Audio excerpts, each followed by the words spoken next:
about owning your body. Like, I think that I've had such a hard time in, I've always been somebody else's. I've always been somebody's daughter. I've been somebody's wife.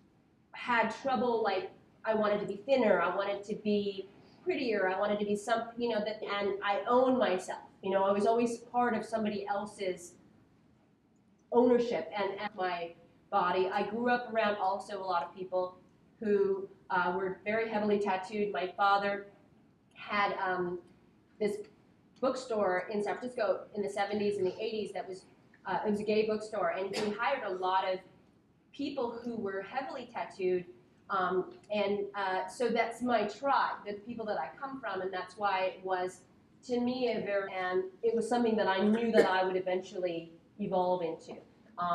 And so when I got my first tattoo, which is a very, very large piece by Don Ed Hardy, Don Ed Hardy was the person who was tattooing all of my father's employees and my family when I was little. So they eventually took me to Ed, and then I got all the stuff from him. But it is a tribal thing. It is an enjoyment of my body, which is something that I only started to do recently.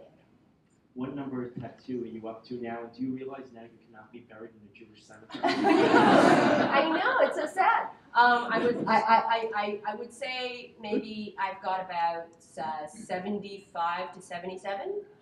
So that's quite. I mean, but it's pretty visible. I mean, my arms and my legs and my entire back and my entire stomach—they're all completely tattooed. So now I've really sort of run out of space.